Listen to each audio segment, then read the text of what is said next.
warahmatullahi wabarakatuh. Kami dari kelompok 5 ingin menjelaskan materi tentang akhlak dalam bekerja. Perkenalkan, nama saya Nur Astia. Saya Herumi Sadila Sanya. Saya Milanda Syahputri. Berikut pemaparan materi dari kami. Di sini saya akan menjelaskan mengenai pentingnya etika dalam bekerja. Etika sangatlah penting dalam bekerja karena etika dapat meningkatkan kepercayaan. Etika yang baik membantu membangun kepercayaan antara karyawan, manajemen, dan klien, meningkatkan kolaborasi. Prinsip-prinsip etika yang jelas menyatukan tim, meningkatkan kerjasama dan hasil yang jelas, mendorong produktivitas.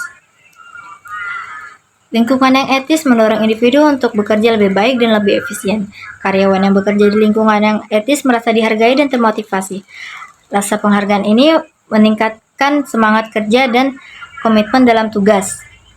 Lalu mengurangi konflik. Dengan etika yang baik, karyawan lebih mampu mengatasi konflik dengan cara yang sehat, fokus pada solusi daripada saling menyalahkan. Di sini saya akan menjelaskan mengenai prinsip-prinsip Islam dalam etika bekerja. Kita perlu menjunjung tinggi akhlak dalam lingkungan kerja sesuai ajaran Islam. Lalu apakah saja prinsip-prinsip Islam dalam etika kerja? Yang pertama ada kejujuran. Selalu berbicara dan bertindak dengan jujur dapat meningkatkan kepercayaan. Seperti selalu memberikan informasi dengan akurat dan jujur ke atasan maupun ke rekan kerja, baik dalam kemajuan tugas maupun rintangan yang dihadapi. Yang kedua, integritas.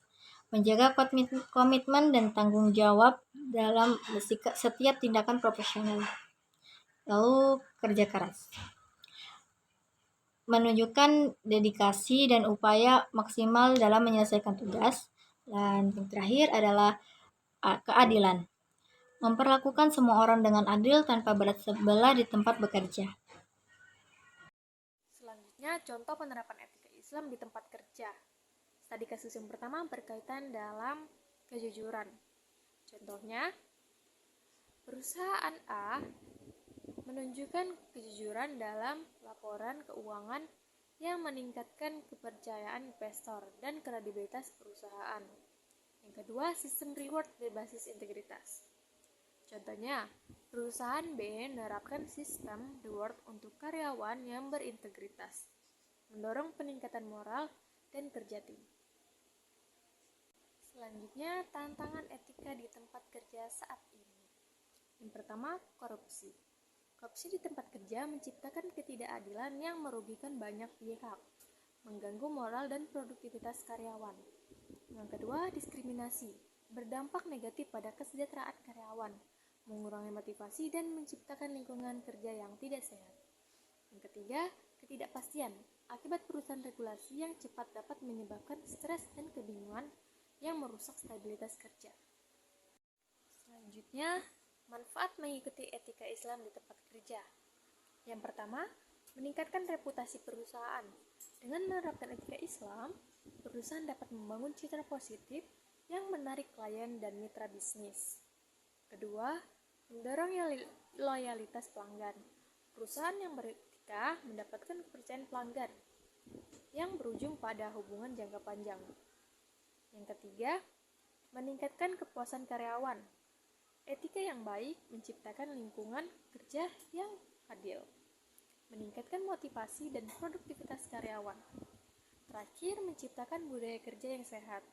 Etika Islam menekankan saling menghormati dan kerjasama, membangun suasana kerja yang positif. Baik, saya akan menyampaikan materinya tentang dampak positif etika di lingkungan kerja, yaitu yang pertama adalah meningkatkan produktivitas tim, memperkuat hubungan klien dan mitra, mengurangi tingkat turnover karyawan, meningkatkan reputasi perusahaan, dan mendorong inovasi dan kreativitas. Oke, selanjutnya saya akan menyampaikan kesimpulannya mengapa etika itu penting. Etika itu penting karena membantu kita membedakan antara baik dan buruk, membimbing perilaku yang bertanggung jawab, dan membangun kepercayaan dalam hubungan sosial. Etika mendukung keadilan, kesejahteraan, dan harmoni dalam masyarakat, serta mendorong individu untuk bertindak dengan integritas. Tanpa etika, konflik dan ketidakadilan lebih mungkin terjadi. Mungkin segitu saja, terima kasih. Sekian dari presentasi kami. Wabillahi taufiq wal hidayah. Wassalamualaikum warahmatullahi wabarakatuh.